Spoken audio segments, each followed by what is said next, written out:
Paz, céus na terra sobre a sua vida, o profético do Senhor, as revelações do Senhor sobre a sua vida, sobre a sua casa.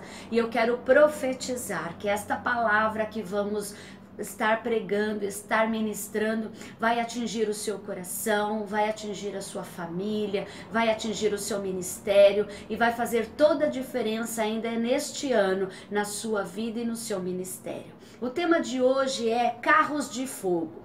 Nós vamos aprender e vamos ver quanto Deus é maravilhoso nas suas revelações e o quanto Deus está conosco para aqueles que o amam, para aqueles que Ele comissiona, para os seus ministros. Ele está ali à nossa proteção, na nossa provisão. Ele está muito perto e Ele está ali atento às nossas necessidades, principalmente quando estamos militando nas coisas dEle, quando estamos exercendo o nosso chamado como ministros do Evangelho, como homens e mulheres que vão buscar a diferença no reino de Deus. E este tema, ele vai atingir as nossas vidas de um lado sobrenatural, para fortalecer a sua vida e o seu ministério. Então eu quero começar com uma frase que diz assim: na maioria das vezes, os melhores presentes são os que menos esperamos.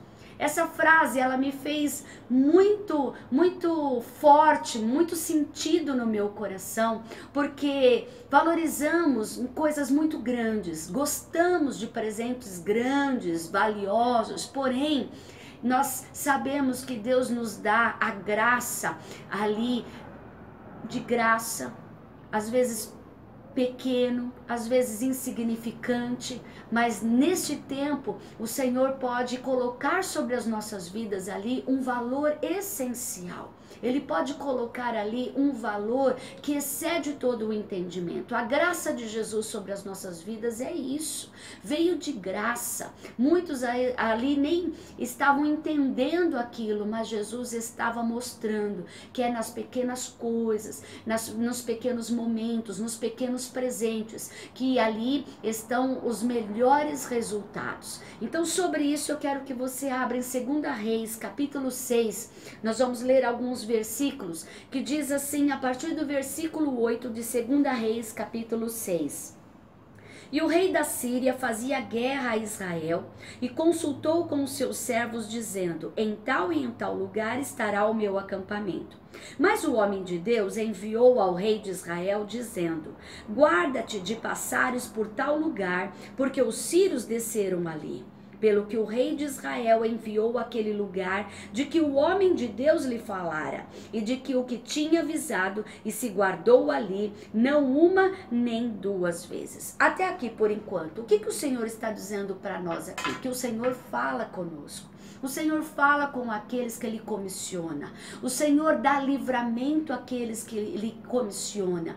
E aqui Ele estava mostrando para o profeta Eliseu que havia ali um exército, havia ali um alerta, havia ali um exército contra Eliseu e contra o povo de Israel. E ele deu ali estratégias para aquele profeta, para Eliseu. Eu quero profetizar em nome de Jesus, que a partir de agora as estratégias do Senhor estejam sobre a sua vida, sobre a sua igreja, sobre o seu ministério, sobre o seu chamado. Talvez você aí foi comissionado para ser um missionário, um evangelista ali, que vai às ruas, que vai até as nações. Eu profetizo em nome de Jesus que esse tipo de revelação do Senhor venha sobre você, venha sobre o seu ministério, sobre a sua casa, e que te dê livramento, como Deus deu livramento para o profeta Eliseu e para o povo de Israel, que Deus também faça sobre a sua vida. Diz lá no versículo 15, na sequência: e o moço do homem de Deus se levantou muito cedo e saiu. E eis que um exército tinha cercado a cidade com cavalos e carros. Então o seu moço lhe disse: ai, meu senhor, que faremos? E ele disse: não temas, porque mais são os que estão conosco do que os que estão com eles. E orou Eliseu e disse: Senhor, peço-te que lhes abra os olhos para que veja. E o Senhor abriu os olhos do moço e viu, e eis, o monte estava cheio de cavalos e cavalos e carros de fogo em redor de Eliseu. Olha que tremendo. Eu escrevi aqui algo interessante. Precisamos hoje de olhos para ver o que não contemplamos antes. Os nossos olhos físicos têm contemplado muitas vezes as circunstâncias, os momentos, aquilo que estamos ali vendo diante de nós, mas estamos esquecendo dos nossos olhos espirituais. O que verdadeiramente os nossos olhos espirituais estão enxergando? Ali Eliseu já tinha uma promessa, ele tinha recebido uma estratégia de Deus de ficar em determinado lugar, porque havia um inimigo, havia ali um exército lá contra Israel. E o que ele estava fazendo? Olhando com os olhos da fé. Deus ali fez com que ele orasse e que abrisse a visão para que o moço pudesse ver, sim, os carros de fogo, pudesse ver ali o grande exército de Deus que estava a favor daquele povo e daquele profeta. Então eu tenho algumas coisas que eu quero deixar para você. Primeira coisa, não somente Deus está a favor do seu povo, como também os exércitos dos anjos de Deus estão disponíveis ao nosso favor. Deus colocou anjos, um exército de anjos ao nosso favor. Diz lá em Romanos capítulo 8, versículo 31, que diremos, pois, a estas coisas? Se Deus é por nós, quem será contra nós? Recebe isso no seu coração. Não temas, não desanime. Você é um homem de Deus, uma mulher de Deus. E o Senhor te levantou para uma obra. E Ele vai te dar essas estratégias. Vai te dar esse livramento. E vai abrir os teus olhos para enxergar o sobrenatural. Como verdadeiramente são as coisas. A segunda coisa que eu coloquei.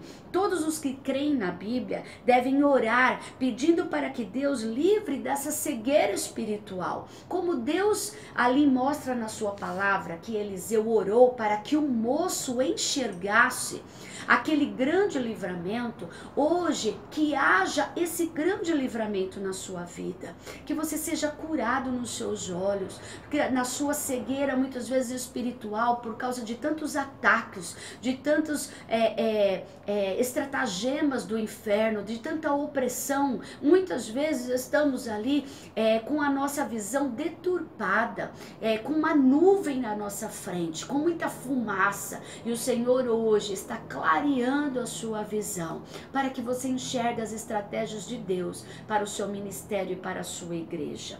A terceira coisa que eu coloquei aqui, a verdadeira batalha está nas regiões celestiais. Não podemos olhar as pessoas. O que estava acontecendo? Aquele moço olhava o exército, olhava uma situação, olhava pessoas. E Eliseu, o profeta, olhava para o Senhor. Então não olhe para pessoas, para situações, mas olhe para o Senhor. Porque a sua luta está nas regiões celestiais. E aqui eu quero meditar com você para terminar numa oração. E eu quero que você preste atenção nisso. Diz assim: eu pedi forças para ser bem-sucedido. Fui feito fraco para que eu pudesse aprender humildemente a obedecer. Eu pedi a Deus saúde para fazer grandes coisas. Recebi muitas vezes alguma enfermidade para que fizesse coisas melhores. Eu pedi riquezas para que eu fosse feliz. Recebi a pobreza para que eu fosse sábio em saber administrar aquilo que Deus coloca na minha mão. Pedi poder para louvar os homens. Eu recebi a fraqueza para que precisasse somente de Deus. Pedi tudo para poder desfrutar a vida, mas eu recebi a vida para poder desfrutar todas as coisas. Nada recebi do que pedi, mas eu recebi tudo o que verdadeiramente eu necessitava. Que essa palavra possa ser na sua vida.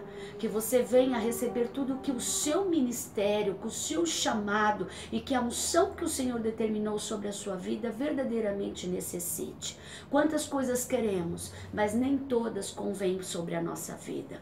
Ali Eliseu disse ao moço: olhe para cima, olhe para o Senhor e veja o grande livramento que o Senhor tem para nós. Eu te abençoo para esse tempo de vitória, para esse tempo do novo do Senhor, e grandes revelações do Senhor venha sobre você e sobre a sua família, sobre o seu ministério e o seu chamado. Céus na terra, um tempo do profético e um tempo do novo do Senhor sobre a sua vida e sobre as nossas vidas. Em nome de Jesus. Amém.